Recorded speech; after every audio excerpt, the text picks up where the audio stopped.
como lo mencionamos antes, hermanos, lo mencionó el hermano Mariano, lo mencionó el hermano David también, tenemos como esta pequeña tradición iniciada el año pasado, de cercano a las épocas de la celebración de la Reforma Protestante, el 31 de octubre. Nosotros entonces lo que decidimos fue hacer de el domingo más cercano a la fecha, hacerlo de la temática alusiva a esa fecha. El año pasado lo hicimos entonces tocando lo que era, dijimos, vamos a tocar las 5 solas. Y tocamos lo que era la sola fide. Ahora, particularmente yo el año pasado toqué la sola fide. Este año, como el año pasado tocamos 3, nos quedan 2 pendientes.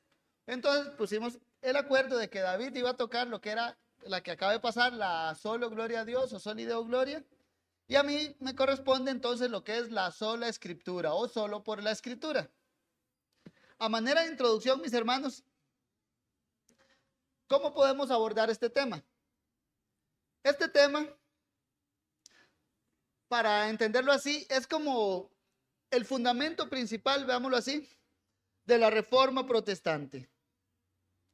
Cuando se dio la Reforma Protestante, se hace una distinción en las causas de la Reforma.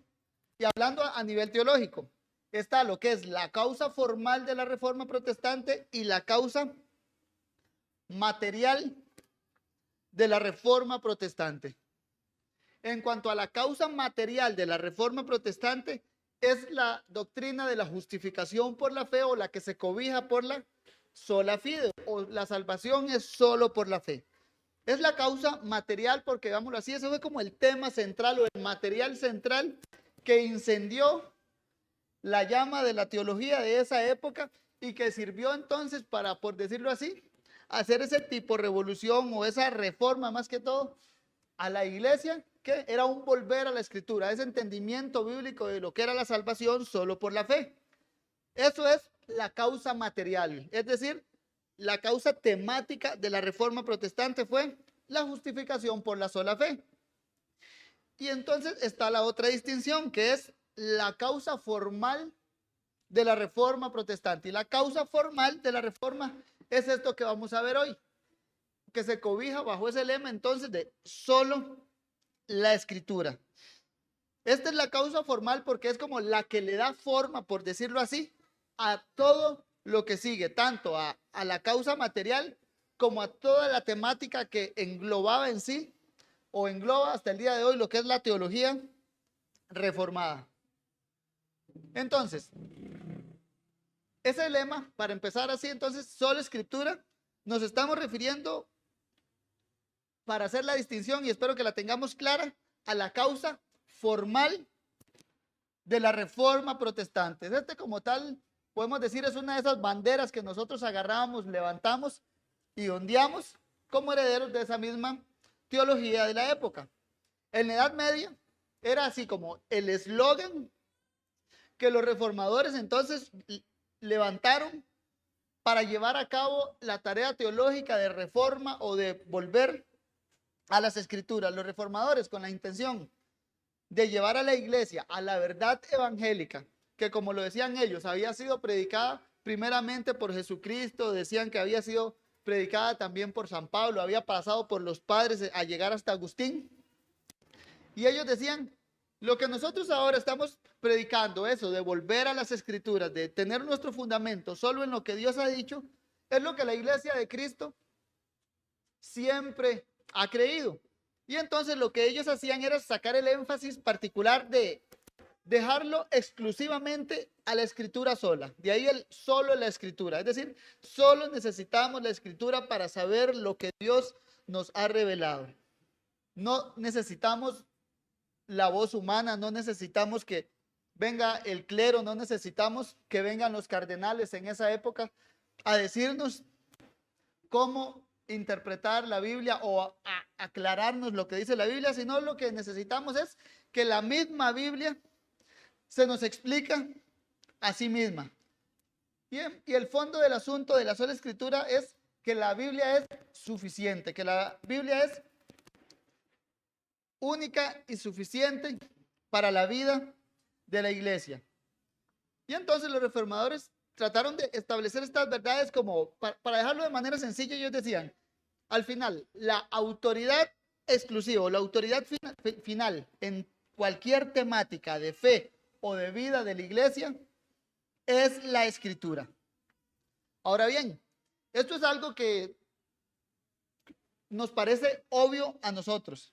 Y hasta cierto punto, cuando uno habla con un católico romano, es algo que, si uno no empieza a hilar fino, pues ellos mismos le van a decir, obvio, sí, usted lo que está diciendo es verdad, toda la escritura es palabra de Dios y lo que la escritura dice, así se hace. Así se resuelve el debate. Pero cuando uno indaga un poco más en el contexto, incluso en el actual contexto católico romano, uno ve que en sí ellos profesan tener la palabra de Dios como máxima autoridad, pero hacen ciertas distinciones en lo que es palabra escrita y palabra no escrita. Entonces fue con base a eso entonces que los teólogos evangélicos desde aquel entonces hasta ahora abordan la temática del término solo la escritura. ¿Por qué? La idea es separarla de todo lo demás. En el catolicismo romano, tanto de esa época como en el actual, la iglesia occidental mayoritariamente se cobijaba bajo ese estándar del catolicismo romano occidental, en el cual afirmaba o afirman hoy en día que Dios tiene dos vías de revelación. La primera es la escritura y la segunda vía de revelación es la tradición representada o, veámoslo así, custodiada por el magisterio de la iglesia. Y estos dos vías, porque de manera general, la iglesia del Señor, veámoslo así, siempre ha tenido sus tradiciones y actualmente la tiene. La problemática con la visión católico-romana es que cuando ellos abordan la temática de la tradición o de las vías de revelación que Dios usa, ellos la tradición, veámoslo así, la equiparan con lo que es la revelación especial de Dios de lo que es la escritura. Si agrupamos las temáticas o el entendimiento de la tradición que ha tenido la iglesia cristiana a través de los siglos, han habido en sí varios entendimientos. Uno, podemos llamarlo, mis hermanos, la visión de coincidencia. Esto es cuando la tradición coincide con las enseñanzas de las escrituras. Es una visión muy particular que se ve primeramente en los primeros 3 siglos de la iglesia. Ahí salen representantes como Ireneo de León, Justino Mártir, que cuando ellos hablaban de la tradición apostólica o de la tradición de la iglesia, lo que ellos hablaban eran como de un resumen de fe, como lo que hoy se conoce como el credo romano o el credo de los apóstoles, que al final es: creo en Dios Padre Todopoderoso, que creó los cielos y la tierra, creo en Jesucristo su Hijo, etcétera. Esa visión de coincidencia es lo que los padres antiguos decían. Esto es la tradición heredada por los apóstoles. Era como lo que confesamos, lo que la iglesia ha confesado. Y esa es la visión de coincidencia de la tradición. También ha existido otro punto de vista de la tradición, que es la visión suplementaria. La visión suplementaria es como la que Roma profesa actualmente. La tradición es una segunda fuente de revelación que complementa la escritura. El ejemplo recalcado, el catolicismo romano. También existe otra visión de la tradición que es como una visión auxiliar de la tradición. Y es: la tradición nos ayuda a entender la Biblia. Esta fue sostenida más fuertemente en la época de la Reforma Protestante por los mismos teólogos de la Reforma. Uno lo puede ver, por ejemplo, en los escritos de Juan Calvino, en sus instituciones, cómo él se apoya mucho mayoritariamente en los escritos de Agustín, y sobre todo también, creo que de segundo lugar, cita mucho a San Juan Crisóstomo, a Justino Mártir, Tertuliano, Cipriano. Lo que hacía Juan Calvino, es decir, lo que nosotros estamos planteando aquí de cara al papado, no es algo nuevo, es algo que tradicionalmente la iglesia ha venido profesando a través de los siglos. Y los reformadores entonces tenían ese punto de vista de la tradición como una visión auxiliar. Podemos consultar la tradición en apoyo a lo que dice la Escritura. Recientemente, en el siglo pasado, siglo XX, después del Segundo Concilio Vaticano, se formalizó para la Iglesia Católica Romana otra visión de la tradición, lo que es como la visión de desarrollo. Y esta es como, ¿qué es la tradición? La tradición es la manera en la cual la doctrina apostólica se ha desarrollado a través de los siglos. Este fue el enfoque planteado por el ex anglicano converso al católico romano John Henry Newman, el cual, cuando en su vida de anglicano hizo unos excelentes libros refutando el catolicismo romano, y cuando llegó al punto, digamos, que él estaba como dudando en su fe, él mismo no podía refutar lo que había escrito anteriormente, así que tuvo como que lidiar un poco con los conceptos de tradición, y dice, ya sé cuál era mi error. Mi error es que no estoy entendiendo cómo hoy en día es la tradición. La tradición de la iglesia es una tradición viva, en desarrollo. Así que no puedo buscar lo que hoy creo en la antigüedad. Tal vez en la antigüedad pueda haber, decía John Henry Newman, puede haber la semilla, pero explícitamente, ay mira, se cayó. John Henry decía entonces, pero explícitamente no podemos encontrar rastros de la doctrina que la iglesia profesa. ¿Por qué? Porque es un desarrollo. Si queremos saber lo que Dios ha revelado, no vayamos a preguntar al pasado, a lo que creyeron los padres, a lo que establecieron los credos, sino que vengamos al presente y preguntémosle a la madre iglesia. En sí, estas son unas maneras, puedo decirlo mis hermanos, algo planas de ver 4 puntos de vista de la tradición. Muchos de estos se mezclan entre sí, tanto en católicos como en protestantes, pero para nuestros propósitos creo que nos sirven como para tener una temática general de lo que es la tradición y también para que como protestantes y herederos de la Reforma también entendamos algo sencillo, que es que meramente la tradición no es algo satánico, ya que como vimos, incluso los reformadores tenían esos usos auxiliares de la tradición. El problema con el catolicismo romano de la época era que no supo hacer una diferencia crucial, y es en cuanto a la tradición. En el Nuevo Testamento podemos decir que ahí tenemos, si usamos el término tradición, lo que se conoce como tradición apostólica. Y es lo que predicaron los apóstoles y después quedó por escrito. Y entonces el registro que tenemos de esa tradición oral apostólica quedó por escrito en el Nuevo Testamento. Y entonces, ¿cómo la iglesia ha entendido esa tradición apostólica o cómo la ha interpretado? Surge otro concepto que es la tradición eclesiástica. El problema entonces con Roma, con el papado, es que no supieron hacer esa diferencia entre la tradición apostólica, que es infalible y vinculante, y la tradición eclesiástica, que es falible, sujeta a revisión y variante. Y por ende, al no hacer esa distinción, ¿qué pasó? Elevaron la tradición eclesiástica, que es falible, a nivel de la tradición apostólica, que es infalible, y causando entonces, como vamos a ver, un meollo complicado que ni ellos mismos hoy en día pueden salir. Entonces, recapitulando, hermanos, la Iglesia Católica Romana desde ese entonces hasta la fecha tiene ese concepto de que hay 2 vías de revelación, la escritura y la tradición. En un sentido, Roma trata como de cobijar todos esos aspectos de la tradición que hemos visto. Por ejemplo, Roma apela a un sentido de tradición auxiliar de la revelación, pero además de auxiliar, dicen, es infalible. Por lo cual, solo ellos, en sujeción al sucesor de Pedro, al Papa, son como esa fuente infalible de tradición auxiliar que puede interpretar las escrituras.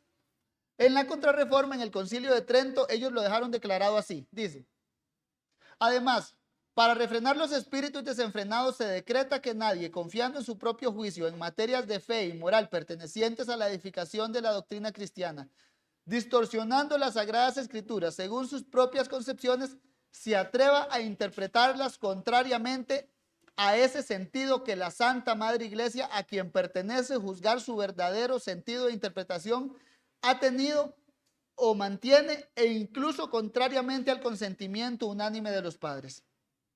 ¿Qué es lo que dice aquí? En pocas palabras, los espíritus desenfrenados, en este caso dicen los protestantes, se deben refrenar. ¿Por qué? Porque no pueden andar distorsionando las Sagradas Escrituras según sus propias concepciones, o que no se atrevan a interpretarlas, dice, contrariamente al sentido que ha dado la Madre Iglesia, o al sentido que mantiene actualmente, y dice, o incluso contrariamente al consentimiento unánime de los padres. Aquí, esto es como el catolicismo romano clásico. Él decía, lo que nosotros creemos, decía Trento, es el consentimiento unánime en más de 1500 siglos. El problema es que cuando llegó John Henry Newman, él dice, no, esta cosa no es así, no hay consentimiento unánime. Cipriano creía una cosa, Crisóstomo creía otra cosa, Agustín creía otra cosa. Unos que sí, Pedro, unos decían que Pedro es la piedra, otros decían que es la confesión de Pedro, otros que no es ninguno, otros que son todos los apóstoles. Y John Henry Newman dijo, ok, aquí no hay consentimiento unánime. Entonces trajo ese concepto novedoso de la tradición, en el cual dice, la tradición es viva. No hay un consentimiento histórico, sino que vengamos a la actualidad. Y digo que Roma se mete en problemas que ni ellos mismos pueden solucionar, porque al final el decreto de Trento que acabamos de leer, que habla de que existe un consentimiento unánime de los padres, según la teología católica romana, es un decreto infalible.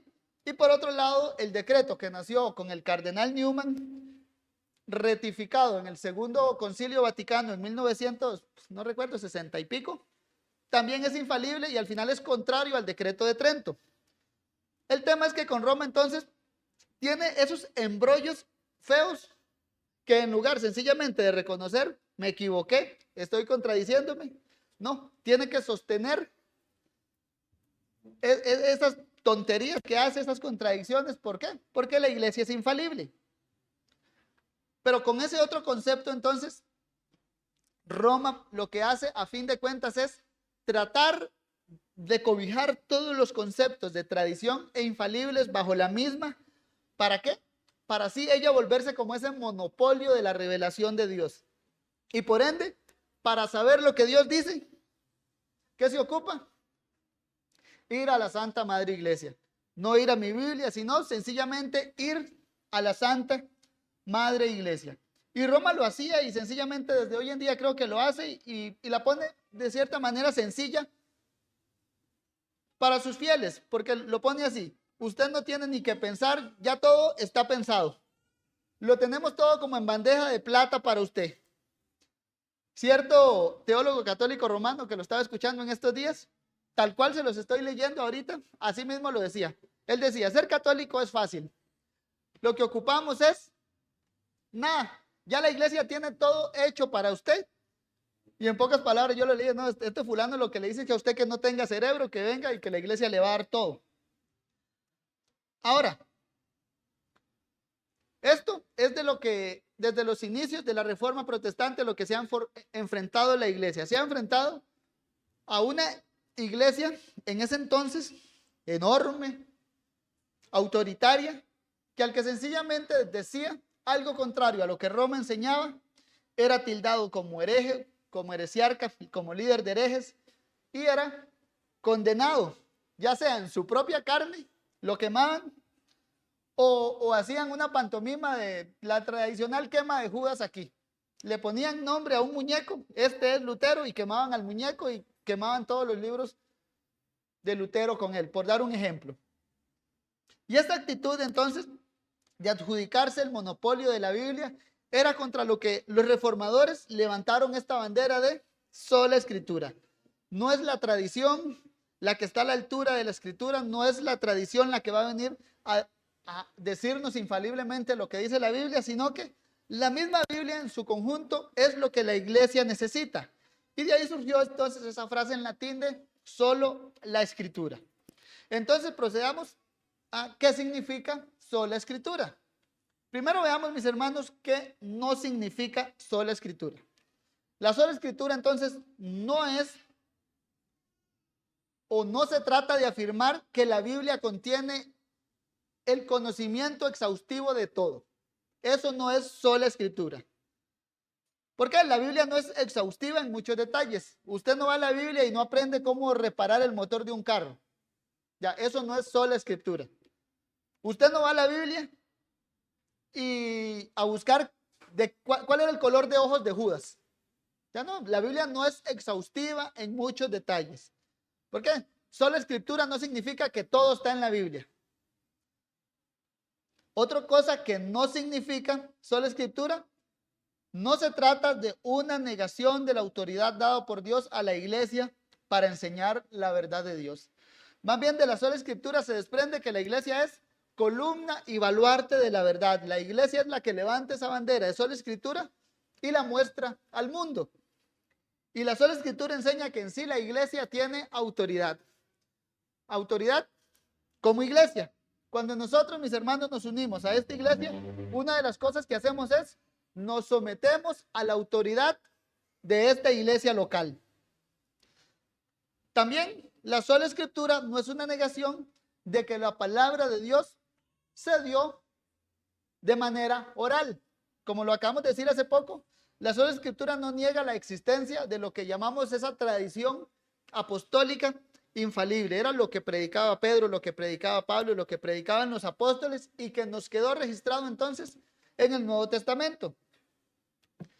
Otra cosa que la sola escritura no es una negación de lo útil que son los credos y las confesiones. En sí mismo, cuando los reformadores entendieron el concepto de sola escritura, ¿qué fue lo que hicieron? Lo plasmaron por escritos en credos o en confesiones. ¿Para qué? Para que la iglesia entendiera la importancia de lo que era la doctrina de solo la Biblia. Similar, la iglesia, entonces, mis hermanos, tiene esa autoridad, como acabamos de decir, una autoridad que le delega la Biblia. La sola escritura entonces no niega en sí que hay otras autoridades, como un credo puede ser una autoridad para un creyente, una confesión de fe es una autoridad para un creyente, pero es una autoridad similar a la de la iglesia, subordinada en la medida de que están siendo fieles a la escritura. Pero en sí, la sola escritura no es una negación de que no debamos usar credos ni confesiones. Hasta cierto punto, y creo que de manera general, toda iglesia o toda persona, podemos decirlo así, tiene un credo, tiene algo que profesa. Unas iglesias lo tenemos por escrito y lo pueden ir a buscar allá en el mueblecito. Otras iglesias no lo tienen por escrito. No se sabe la forma de doctrina que creen, pero tienen su credo. Aunque sea, dice, creemos solo la Biblia. Pero ¿qué de la Biblia? Posiblemente no lo tengan muy bien definido claramente. Esto para que tengamos, mis hermanos, claro qué no es la sola escritura. Ahora sí veamos qué sí es. ¿Qué es ese concepto entonces que desde la Edad Media los reformadores volvieron a sacar a la luz para que la iglesia entendiera de una manera más clara el evangelio? El principio de la escritura, hermanos, entonces nos dice que la Biblia en sí misma es la máxima autoridad para el creyente en cuestiones de fe y práctica. O la sola escritura es que la Biblia o la revelación escrita de Dios es la única e infalible autoridad para la iglesia en cuestiones de fe y práctica. Ahora, cuando digo que es única e infalible, esos dos van de la mano. Entonces, no es una negación de que hay otras autoridades, sino que la sola escritura nos dice que la escritura es la única autoridad infalible, la única autoridad que no hierra. Podemos tener otras autoridades como la iglesia, como el presidente, no sé, los policías, el pastor es una autoridad para nosotros, pero estas son autoridades subordinadas y que pueden errar. Entonces la sola escritura nos dice que la Biblia es la única autoridad infalible para nuestra vida y para nuestra práctica. Y que también dice que la Biblia es suficiente, que no necesita ningún otro complemento para que sus palabras sean válidas. ¿Por qué? Porque la autoridad de la Biblia, mis hermanos, proviene de sí misma, de su naturaleza. Y así lo podemos entender como la Biblia es un regalo de Dios para su pueblo. Dios inspiró a hombres santos para dar este regalo a su iglesia. Dios inspiró a los apóstoles, a los profetas, de tal manera que lo que estos hombres escribieron era exactamente lo que Dios quería que su iglesia recibiera por escrito. Ya nos vino, por decirlo así, directamente de Dios a través de instrumentos humanos. Entonces, este principio de sola escritura nos dice que la palabra de Dios es la voz de Dios para nosotros. Y por ser la voz de Dios para nosotros es autoritativo, es perfecto, es infalible y sencillamente, podemos verlo así, lo que la escritura dice es decisivo. ¿Por qué? Es lo que Dios nos ha dicho a nosotros como iglesia. Entonces, resumen, la sola escritura es, la Biblia es la única regla suficiente e infalible de fe y práctica para la iglesia. Ahora, aquí surge una pregunta válida y que de hecho nos hacen. Y la pregunta es, ¿enseña la Biblia misma este principio de sola escritura? ¿Por qué? En el debate de la Reforma, católico romano versus protestantes, una de las preguntas que le hacían a los reformadores es, está bien todo lo que están diciendo de que la Biblia es autoritativa, de que es palabra de Dios, amén, a eso nosotros también les creemos. Pero la pregunta que les hacemos es, ¿enseña la Biblia la sola escritura? ¿Enseña la Biblia que ella debe ser la norma suficiente para nosotros? Y a eso, mis hermanos, la respuesta es un sí. Y vamos a ver una manera breve de cómo argumentar que la Biblia enseña que ella es nuestra regla de fe y práctica. Y lo vamos a hacer por lo que yo llamo particularmente como la vía de la imitación. 1 Corintios 11:1 dice así el apóstol Pablo: sed imitadores de mí, así como yo de Cristo. Pablo enseña este principio entonces en la Biblia, que seamos imitadores de él, así como él es imitador de Jesucristo. Entonces, la vía de la imitación lo que nos dice es, imitemos a Jesucristo en cómo él usaba la escritura como regla infalible de fe y práctica para su vida. Para Jesús la Biblia era claramente la autoridad final.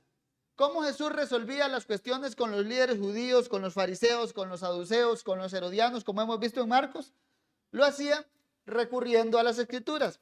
¿Cómo Jesucristo lo hizo, por ejemplo, cuando fue tentado por Satanás? Recurrió a la escritura. ¿Por qué? Porque en la mentalidad del maestro había algo claro. Y es que lo que dice la escritura pone el límite definitivo al hombre. Juan 10:34 dice así: Jesús respondiendo, ¿no está escrito en vuestra ley? Yo dije, ¿dioses sois? Si llamó dioses a aquellos a quienes vino la palabra de Dios, y la escritura no puede ser quebrantada. Jesús está aquí poniendo entonces un límite infranqueable para los fariseos. Les dice, la palabra escrita no puede ser quebrantada. Es imposible negar la autoridad de la Biblia. Eso es lo que Jesús les está diciendo aquí. Jesús reconocía entonces que la palabra de Dios tiene autoridad definitiva y si la Biblia dice algo, asunto arreglado, se cierra la discusión. La Biblia no puede ser quebrantada. Aquí le estaban diciendo, te hacéis pasar por Dios o se llama a sí mismo Dios. Y entonces, ¿cómo argumentó Jesucristo? Les dice, no está escrito en vuestra ley. Y si está escrito en vuestra ley, ¿cómo cierra? La escritura no puede ser quebrantada.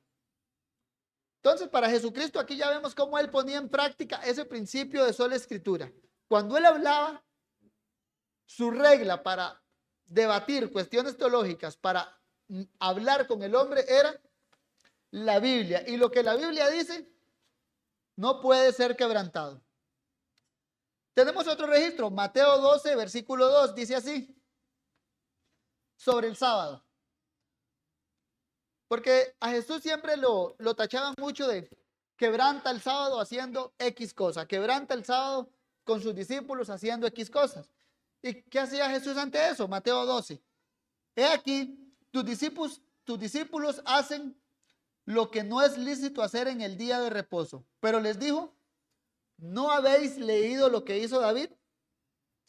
Veamos, ¿cómo hacen? No habéis leído. Cuando él y los que estaban con él tuvieron hambre, ¿cómo entró en la casa de Dios y comió los panes de la proposición que no les era lícito comer ni a él ni a los que con él estaban, sino solamente a los sacerdotes? ¿O no habéis leído en la ley cómo en el día de reposo los sacerdotes en el templo profanan el día de reposo y son sin culpa? ¿Cómo resuelve Jesús la cuestión del sábado? Con la escritura. No habéis leído. Vemos otro ejemplo de cómo el Señor Jesucristo entonces usaba la escritura como esa regla de fe y práctica. ¿Se justificaba lo que Jesús hacía en el sábado? No habéis leído. Eso, mis hermanos, ya uno puede incluso traerlo a uno mismo. Se justifica se justifica mi manera de vivir, o yo puedo justificar mi manera de vivir con un no habéis leído. Cuando se acerca un hermano a reprendernos, ¿podremos responderle no habéis leído? O sencillamente, amén, me arrepiento de mis pecados. Pero siempre es bueno verlo en el sentido de, a la luz de la palabra de Dios, yo puedo responder, ¿no habéis leído que así se debe hacer? Sobre cómo los niños alababan a Jesús, fue otra cosa que se acercaron a reprenderle los líderes judíos. Mateo 21:15. ¿Y qué hace el Señor Jesús? Mateo 21:15. Pero los principales sacerdotes y los escribas, viendo las maravillas que hacía y a los muchachos aclamando en el templo y diciendo, Hosana al hijo de David, se indignaron y le dijeron, ¿oyes lo que estos dicen? Y Jesús les dijo, sí, ¿nunca leísteis? De la boca de los niños y de los que maman perfeccionaste la alabanza. ¿Es correcto que los niños adoren a Jesús? Jesús respondió sencillamente con un ¿nunca leísteis? Y todavía los confronta. Ustedes que son maestros de la ley, que escriben comentarios, que la memorizan, ¿nunca leísteis que de la boca de los niños se perfeccionará la alabanza? Sobre la temática del divorcio, ¿cómo la resolvió Jesús también? Mateo 19:4. Entonces vinieron a él los fariseos tentándole y diciéndole, ¿es lícito al hombre repudiar a su mujer por cualquier causa? Él respondiendo les dijo, ¿no habéis leído que el que los hizo al principio, varón y hembra, los hizo? ¿Cómo resolvió Jesús aquí? ¿O cómo empezó Jesús a argumentar la temática del divorcio? Con el libro de Génesis. ¿No habéis leído que el que los hizo al principio, varón y hembra, los hizo? Varón y hembra los creó, a imagen de Dios los creó. Ya Jesús recurriendo a las escrituras, ¿para qué? Para poner fin a los asuntos. ¿Y qué pasaba? Si recordamos en las exposiciones de Marcos, estas personas se callaban y se iban pensando cómo ponerle una trampa al otro día o se iban pensando cómo matarlo, pero en sí no tenían argumentos contra él. ¿Por qué? Porque Jesús sencillamente apelaba al texto sagrado. En el actuar de Jesús entonces, mis hermanos, se puede apreciar ese principio puesto en práctica, el principio de sola escritura puesto en práctica, que es que la palabra de Dios es la única e infalible regla de fe y vida. Lo podemos decir así, para Jesús la Biblia era su única e infalible regla de fe y vida, y él resolvía cualquier cuestión con ¿no habéis leído? Es entendible esos usos de la escritura que tenía entonces Jesús. ¿Por qué? Porque es consecuente con la naturaleza misma de la escritura. Jesús como Dios, como verbo encarnado, él mismo como palabra de Dios, ¿qué hacía? Entendía que la palabra escrita de Dios era suficiente e infalible para cualquier cuestión. Como lo dice Pablo entonces en 2 de Timoteo, suficiente para preparar al hombre de Dios para toda buena obra. Y podemos ver el ejemplo perfecto en Jesús. Por medio de sus usos de las escrituras, él estaba preparado para toda buena obra. Leamos 2 Timoteo 3. Dice, Toda la escritura es inspirada por Dios y útil para enseñar, para redarguir, para corregir, para instruir en justicia, a fin de que el hombre de Dios sea perfecto, enteramente preparado para toda buena obra. Pablo aquí, otra parte que es interesante tocar es que Pablo nos está diciendo aquí que la Biblia es inspirada. ¿Por qué? Porque de esto se desprende, mis hermanos, el principio de sola escritura, de la inspiración de la Biblia misma. ¿Por qué? Que la Biblia sea nuestra única e infalible regla de fe y práctica se desprende de su inspiración. En español, mis hermanos, lo que Pablo dice aquí no se logra entender muy bien. ¿Por qué? Toda la escritura es inspirada por Dios.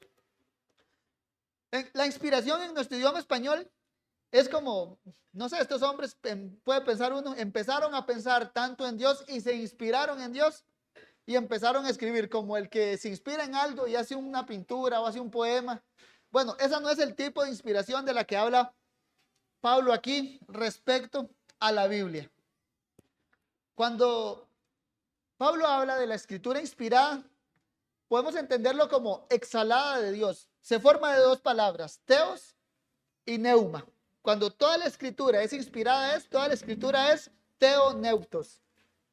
Y eso es teos, neuma. Teos, Dios, neuma, viento. Toda la escritura es exhalada o sale de la boca de Dios.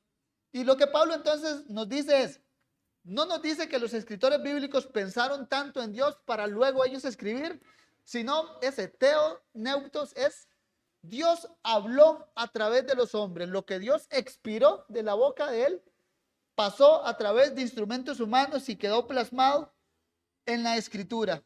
La escritura es como ese viento de Dios, podemos entenderlo así, mis estimados. Y lo que Dios exhalaba quedó entonces plasmado en el registro bíblico. Y por eso, mis hermanos, es que Pablo decía, esta escritura que es inspirada por Dios, es útil ¿para qué? Para enseñar, para redarguir, para corregir, para instruir en justicia. ¿Con qué fin? Para que el hombre de Dios sea perfecto o completo, enteramente preparado, dice, para toda buena obra. Efesios 2:10 dice que el Señor nos salvó no por obras, sino ¿para qué? Para obras, para hacer las obras que Dios tenía de antemano para que anduviésemos en ellas. ¿Y cómo vamos a saber cuáles son esas obras que Dios preparó de antemano para nosotros? Por medio de la Escritura. ¿Para qué? Para que el hombre de Dios sea perfecto, enteramente preparado para toda buena obra. Eso es, mis hermanos, una manera de verlo así. ¿Cómo aplico el principio de sola escritura para que sea esa regla de práctica en mi vida?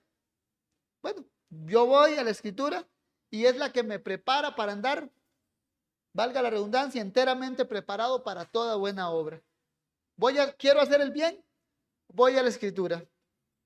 Y la inversa es, me alejo un poco de la escritura, uno ya va a ver cómo la vida de uno se va desviando de la ley de Dios. Y creo que de esto, mis hermanos, todos podemos dar, así podemos asentir. Nos desviamos de la escritura y nuestra vida se va desarmando poco a poco.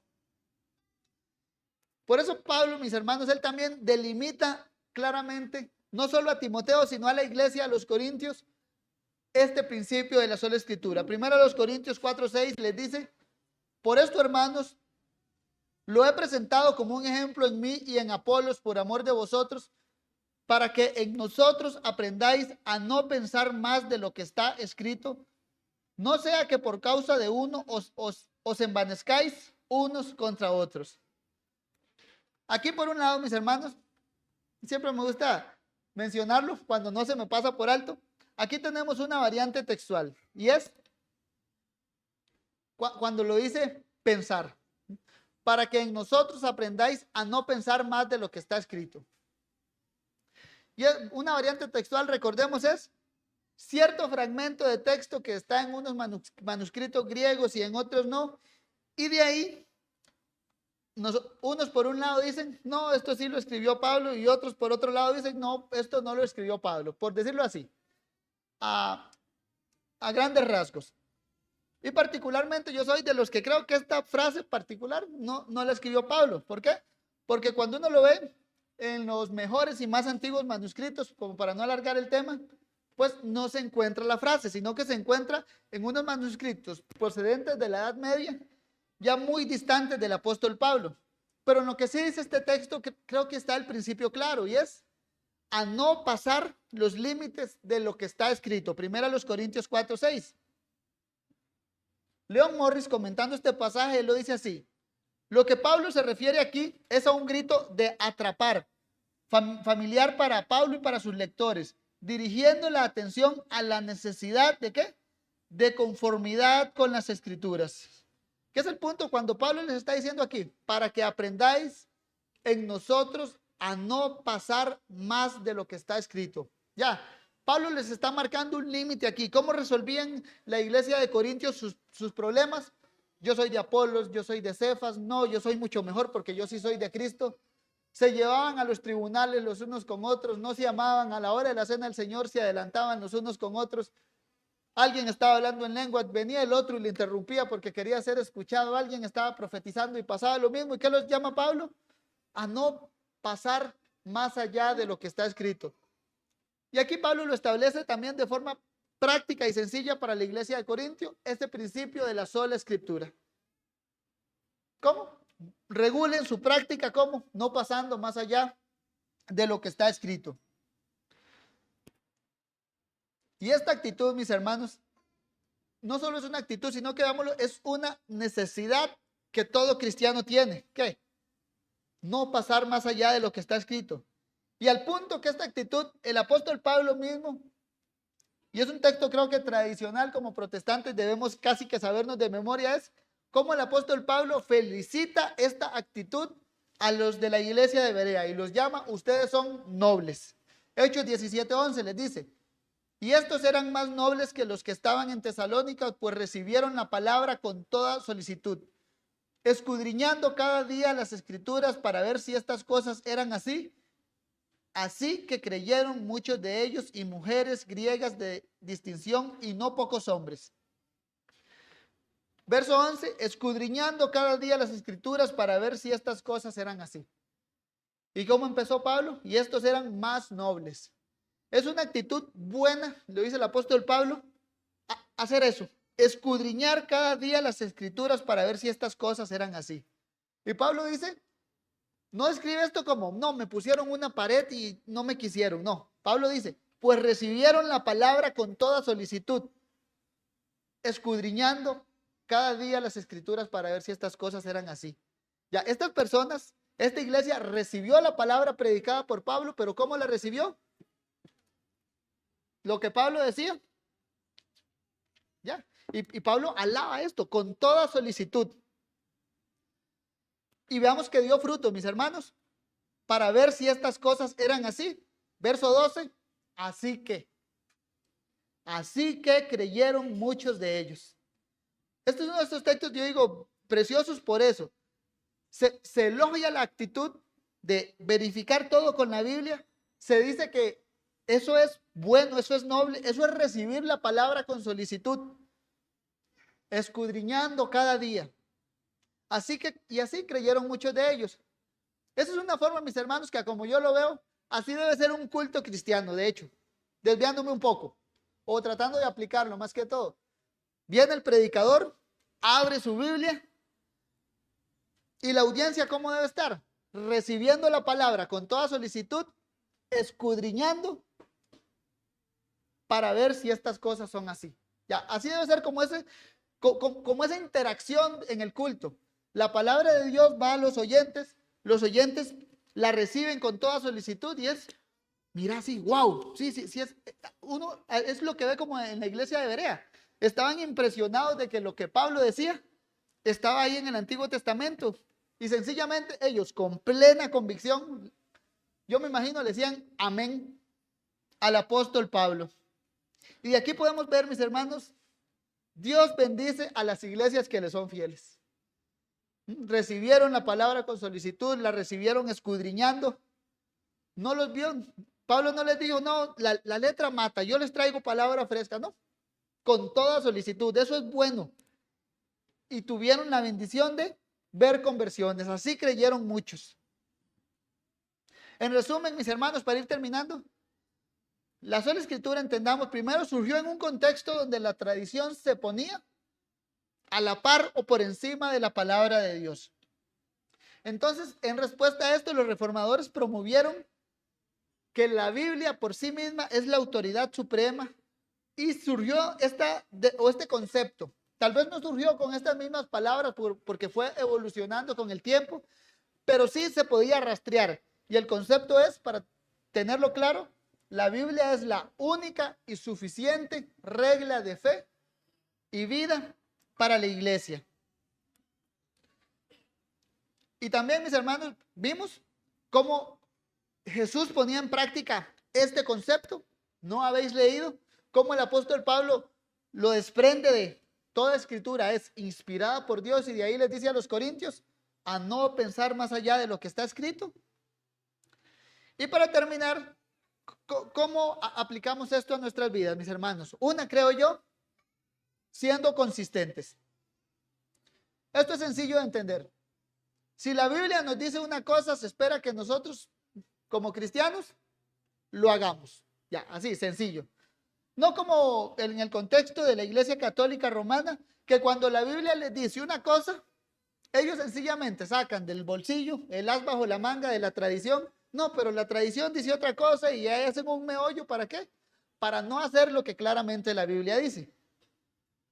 Entonces, se espera que nosotros como cristianos seamos consistentes. Si decimos que la Biblia es nuestra única regla infalible de fe, lo que debemos creer, debemos estar plenamente seguros que lo que creemos está en la Biblia. De ahí recalco la utilidad de las confesiones. ¿Por qué?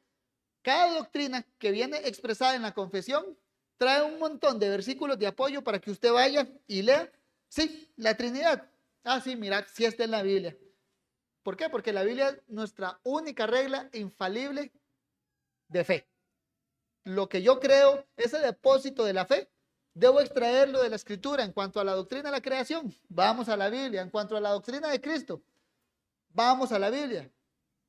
Igualmente, en cuanto a la práctica, ¿cómo debo vivir una vida agradable a Dios? Siendo consistentes con el principio de sola escritura. ¿Por qué? Porque al final la Biblia misma me dice cómo debo vivir. Si estoy haciendo algo malo hoy en día, la Biblia misma me lo dice. Desde el púlpito, desde la casa, alguna exhortación que un hermano me dio. Incluso muchas veces puede ser involuntariamente que un hermano me habló de X tema, de X versículo bíblico y uno se queda, ay, ya la conciencia de uno está ahí. ¿Por qué? Así trabaja Dios, mis hermanos. Y cuando ocurre eso, aplique el principio de sola escritura, arrepiéntase y enmiende su vida. ¿Y es por qué? Porque al final eso es lo que dice el Señor Jesucristo. Mis ovejas oyen mi voz, yo las conozco y me siguen. Entonces, al profesar el principio de sola escritura de que la Biblia es nuestra única e infalible regla de fe y práctica, debemos ser consistentes con las ovejas oyen la voz del Señor y se quedan ahí, ¿no? Y me siguen. Otra forma, mis hermanos, imitando la actitud de la iglesia de Berea. ¿Por qué? Porque Pablo lo llama la nobleza. ¿Qué es ser noble? Veamos el ejemplo de los de Berea. Recibían todo con Biblia en mano, veámoslos así.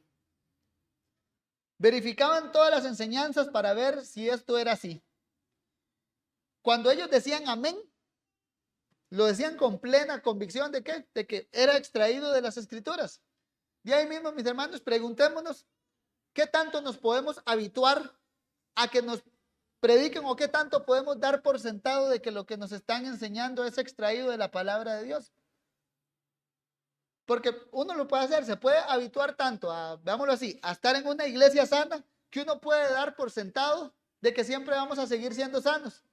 Pero el problema es, yo peco, todos los que nos paramos aquí a enseñar pecamos, y sin la ayuda de Dios nos podemos desviar. Y una de esas barreras para no desviarse es una iglesia madura que esté verificando con las escrituras lo que de aquí está saliendo. Debemos verificar entonces las enseñanzas que salen desde aquí a través de las escrituras. Porque por un lado tal vez nosotros podamos decir, no, yo no soy emocional como muchas iglesias, no me guío por emociones. Pero muchas veces, incluso creo que hasta nosotros mismos nos guiamos por emociones, porque muchas veces nosotros salimos de aquí pensando que Dios nos habló, solo porque tal vez el predicador dijo algo que medio me hizo sentir mal. Hoy sí Dios me habló, salí confrontado. Pero hasta el final eso es un mal entendimiento, porque sencillamente si el predicador viene aquí y lee Génesis 1:1 y no comenta nada, ya Dios le habló a usted a través de la escritura y tal vez usted, porque lo recibe a través de las emociones, le entró por uno y le salió por otro. Así que validemos todo a la luz de las escrituras, validemos todo por fidelidad a la escritura misma. Otra forma de cómo aplicar la sola escritura es que al final la misma, mis hermanos, nos guía a Cristo. Este es el eje central de la Biblia misma. Todo gira en torno a Él. Toda la escritura habla de Él. Desde Génesis hasta Apocalipsis está ese eje central. Jesucristo, ese rey, ese profeta, ese sacerdote, ese que iba a venir aquí a morir en la cruz por pecadores como nosotros. Ese es el propósito de la inspiración misma. El Espíritu Santo inspiró a estos santos hombres, ¿para qué? Para que nos dejaran plasmadas en las Escrituras las bellezas de Cristo, sus oficios, sus mediaciones, su corazón compasivo, aquel que decía, venid a mí los que estás trabajados y cargados, al que venga a mí yo no le echo fuera. ¿Por qué? El propósito de la Escritura es eso, que entendamos lo bondadoso que es Dios al enviarnos un Salvador como Jesucristo. ¿Y cómo hacemos eso? Yendo a la Biblia. Ahí que mis hermanos, esta exhortación se torna en no aflojemos la Biblia. Porque como Pedro mismo le dijo al Señor, ¿a quién iremos? Si solo tú tienes palabras de vida. Ahora esas palabras de vida las tenemos plasmadas aquí. Y si un día no lo leemos, bueno, es un día, mis hermanos, que sencillamente nos alejamos de esas palabras de vida y nos perdemos de ver algo de Jesucristo, algo de su amor, algo de su bondad, algo de su resurrección, algo de su corazón compasivo, algo de sus juicios. ¿Me entienden, mis hermanos? Algo que nos perdamos de la Escritura, algo que nos perdamos de Cristo. Y sencillamente es eso, pérdida. Es un día que no aprendemos de nuestro Salvador. Y por otro lado también, ya para terminar, valoremos siempre este libro preciado. Porque tal vez nosotros hoy en día, mis hermanos, lo tenemos a mano y fácilmente lo tenemos a mano, no solo una, sino que podemos tener N cantidad de Biblia y si usamos un aparatito de estos tenemos más Biblias. Ya hoy en día nos es muy fácil tener una de estas Biblias, pero en la antigüedad, esto que nosotros tenemos, mis hermanos, costó sangre, costó hogueras, costó persecuciones. Ayer en San José el hermano Alexander nos estaban contando cómo nuestra traducción es Reina Valera. Cómo Casiodoro de Reina, por ejemplo, trabajó como 15 años en su traducción huyendo. Tenía que ir de ciudad en ciudad porque huía, porque venía la Inquisición a matarlo. Y después como este otro Cipriano de Valera agarró la revisión de esta Biblia, 30 años de revisión. La traducción al español de Casiodoro de Reina, 15 años más o menos, más los 30 años de Cipriano de Valera, digamos. En su inicio esto costó 45 años de persecución. Y es algo que nosotros ahora lo descargamos de Google. A lo que voy, mis hermanos, es seamos agradecidos con Dios por esta época que nos hizo nacer y aprovechemos que tenemos la palabra de Dios a nuestra disposición y sencillamente seamos esos pueblos del libro. Y quiera Dios y nos haga a nosotros como devorar Biblia, que como decía Spurgeon, que si a ese hombre, no me recuerdo quién era, si le sacamos sangre, ese hombre no va a tener sangre, sino va a tener como biblina, decía él, ya le va a salir Biblia de sus venas. Quiera Dios así seamos nosotros, mis hermanos. Oremos. Dios Todopoderoso, gracias por tu misericordia, Señor, y por habernos dado este cimiento de tu palabra, en el cual está fundada nuestra fe, este fundamento de los apóstoles y profetas. Ayúdanos a apreciarla cada día más, Señor, esta palabra. Ayúdanos a ser fieles, Señor, en nuestras lecturas, a ser fieles a los predicadores que tienes para esta iglesia, para que como iglesia, Señor, cada día vayamos apreciando más tu palabra Y te rogamos que tú siempre, Señor, por tu Espíritu Santo, vengas poderosamente a nosotros y uses tu palabra para que nos transformes, Señor, porque te necesitamos. Necesitamos que nos transformes. Danos un corazón, Señor. Danos sed de tu palabra, pero sacíanos esa sed, Dios bendito. Y ayúdanos a ser hombres, mujeres, hermanos aquí, cristianos comprometidos con la Biblia, que cada día la leamos y que no nos alejemos de este libro, Señor, ni a diestra ni a siniestra, sino que vengamos con humildad a decirte, oh Señor, enséñame una vez más y hablamos esta Biblia con alegría para aprender más de ti. Esa es nuestra petición el día de hoy, Señor. Amén.